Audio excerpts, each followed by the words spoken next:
Hello, I'm Tom Hill, one of the CIMA academics based at Newcastle. My research focuses on the role of nutritional factors in maintaining musculoskeletal health.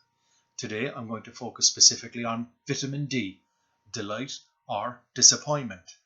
Vitamin D is a very topical nutrient. It's been the subject of intense scientific investigation as well as been widely reported by the press in the last number of years. I will structure my talk into 10 commonly asked questions. I will begin with the question and I will respond with a succinct but I hope a clear reply. So let's begin. The first question is, what is vitamin D? Well, vitamin D, often known as the sunshine vitamin, is a fat-soluble vitamin which humans can make in skin upon exposure to sunlight. It's specifically the ultraviolet B rays which produce vitamin D in the skin. Unfortunately, in the UK, we don't get ultraviolet B rays for about 6 months of the year, so from October to March. During this time, we are dependent on our diets to supply us the vitamin D that we need. Question 2. Which foods have vitamin D? Unfortunately, vitamin D is not very widespread in the food chain. The best dietary source by far is oily fish, such as salmon, mackerel and trout. There are smaller amounts in egg yolk and smaller amounts still in meat, such as red meat and chicken. Vitamin D can also be added to foods directly through fortification, and examples of foods which are fortified would be some milks, some breads, some dairy products. But it's important to note that not many of these products are fortified in the UK. Question 3. What does vitamin D do? Vitamin D helps to absorb calcium and phosphorus from the intestine, ultimately regulating calcium metabolism and contributing to bone health. Vitamin D has a long-standing relationship with bone health. It has also got an important role to play in muscle through its vitamin D receptor. So overall, vitamin D is a really important nutrient for the musculoskeletal system. Vitamin D is also important for the normal functioning of the immune system. Question 4. How much vitamin D do I need? In 2016, the Scientific Advisory Committee for Nutrition in the UK, which is charged with setting dietary reference values, established for the first time a recommended nutrient intake for vitamin D for the vast majority of UK adults, children and very young infants. The recommendations are broadly 10 micrograms per day. Just to put that in perspective, a portion of oily fish, 100 grams, will give you approximately 15 micrograms of vitamin D. There's about 1.5 micrograms of vitamin D in a medium-sized egg. So as you can see, you would need to consume quite a number of eggs to meet your recommendation.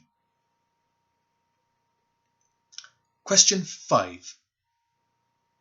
What are the consequences of vitamin D deficiency? Well, severe vitamin D deficiency causes rickets in children and osteomalacia in adults. These conditions, although they're still quite rare, are on the increase in certain subgroups of the population. I'll come back to this later on when I talk about risk groups for vitamin D deficiency.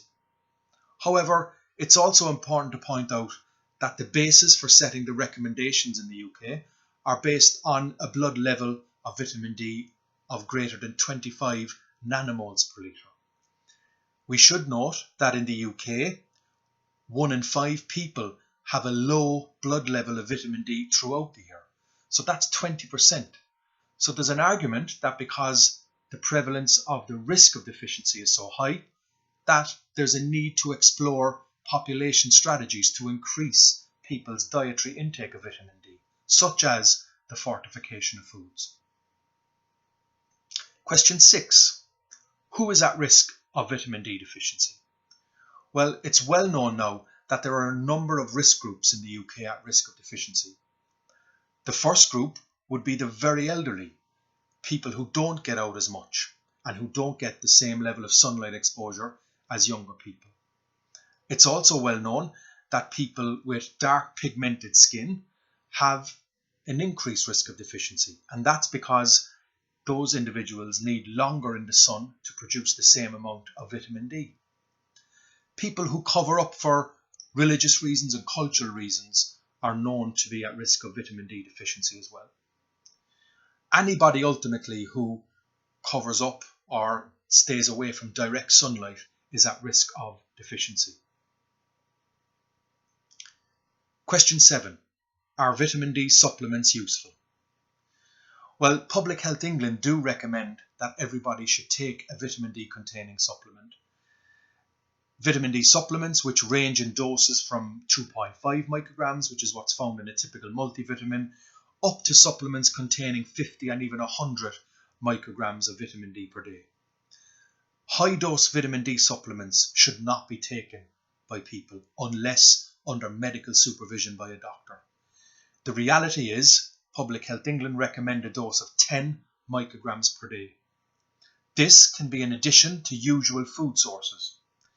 The reason why supplements are advised is because of the food content of vitamin D, which is quite limited, as already mentioned. Question 8. Does vitamin D help other aspects of my health? This particular question is rather complex. We know that vitamin D has important regulatory roles in a range of different body organs. The pancreas, the reproductive organs, the liver, the brain, the kidney. However, the randomized control trial evidence for beneficial effects of vitamin D in these systems and conditions is very, very inconclusive. What we do know is that if you are deficient, so if your vitamin D level is below 25 nanomoles per litre, you certainly have an increased risk of some chronic conditions. Question 9. I am confused from what I have read in the media about vitamin D. One day vitamin D shows a benefit, another time it doesn't. This is a common problem, and I think this often relates to looking at vitamin D with two lenses. The medical lens, which is typically the pharmaceutical approach where you give a compound and it either has an effect or not, and the nutritional lens, which is that in reality there are lots of the population which would benefit from vitamin D supplements. The reality is that if your vitamin D status is adequate, so if it's above 25 nanomoles per litre, the reality is that you're probably not going to benefit from supplements. But keep in mind that 1 in 5 people have a low vitamin D status. So in reality, the studies that don't show a benefit, it's often reported that the people in these studies are actually not vitamin D deficient in the first place. Question 10, and this is a question which has come up recently in light of the coronavirus situation. Will vitamin D help prevent coronavirus? The simple answer to that is we don't know. But what we do know is because vitamin D has a very important role to play in the immune system, and because there is already underlying evidence showing that vitamin D can help prevent respiratory tract infections, particularly in those, again, who are deficient, that it would be prudent to take a supplement of 10 micrograms per day in addition to dietary sources. But I do want to stress there is no need for higher than this supplemental doses of vitamin D, again, unless it's medically supervised. So, to sum up, vitamin D is very important for musculoskeletal health. Vitamin D is very important for the immune system. We should all be consuming vitamin D containing foods regularly. We should all consider taking a low dose vitamin D supplement of 10 micrograms per day. The reality is that vitamin D is not a wonder nutrient. However, there are big chunks of the population who are at risk of deficiency. Thank you.